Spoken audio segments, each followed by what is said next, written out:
ഇന്ത്യയിൽ ആക്റ്റീവ് യൂത്തനേസിയ അതായത് ദയാവധം ലീഗലല്ല, അത് ക്രിമിനൽ കുറ്റമാണ്. പാസീവ് യൂത്തനേസിയ അഥവാ ദയാമരണമാണ് ലീഗലായിട്ടുള്ളത്. ദയാമരണം എന്ന് പറയുന്നതും ദയാവധം എന്ന് പറയുന്നതും രണ്ടും രണ്ടാണ്. ദയാവധം എന്ന് പറയുമ്പോൾ മരുന്നൊക്കെ കുത്തിവെച്ച് ഒരു വ്യക്തിയെ കൊലപ്പെടുത്തുകയാണ് പതിവ്.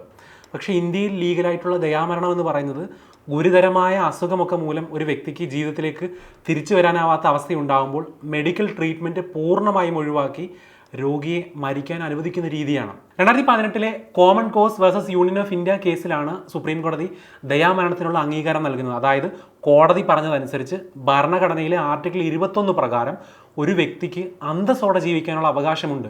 ഈ അവകാശം എന്ന് പറയുന്നത് അന്തസ്സോടെ മരിക്കാനുള്ള അവകാശം കൂടിയാണെന്നും കോടതി കണ്ടെത്തി.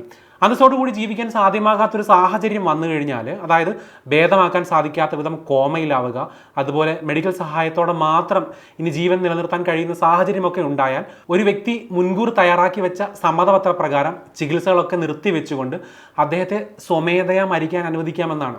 ഒരു വ്യക്തി അയാളുടെ ദയാമരണത്തിനുള്ള സമ്മതപത്രം തയ്യാറാക്കുമ്പോൾ മാനസികമായി സ്റ്റേബിൾ ആയിരിക്കണം.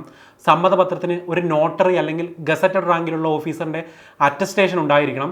ഈ പത്രത്തിൽ നമ്മുടെ പ്രതിനിധിയായി ഈ വിവരം ഹോസ്പിറ്റലിൽ അറിയിക്കാനുള്ള നമ്മളുമായി അടുത്ത ബന്ധമുള്ളവരുടെ പേര് വിവരങ്ങൾ ഉണ്ടായിരിക്കണം എന്നൊക്കെയുണ്ട്. ഇനി ദയാമരണം നടപ്പിലാക്കാനുള്ള സാഹചര്യം ഏതെങ്കിലും ഒരു കാലത്ത് ആ വ്യക്തിക്ക് എത്തിക്കഴിഞ്ഞാൽ സമ്മതപത്രത്തെക്കുറിച്ച് അടുത്ത ബന്ധുക്കൾക്ക് അറിവുണ്ടാകും.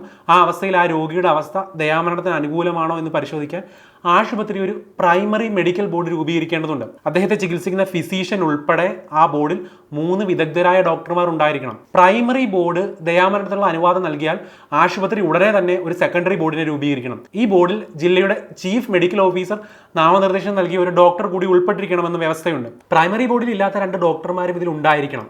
48 മണിക്കൂറിനുള്ളിൽ ഇവർക്ക് തീരുമാനമെടുക്കാമെന്നാണ്. ദയാമരണത്തിന് അംഗീകാരം നൽകിയാൽ വിവരം ജുഡീഷ്യൽ മജിസ്ട്രേറ്റിനെ അറിയിച്ചിരിക്കണം.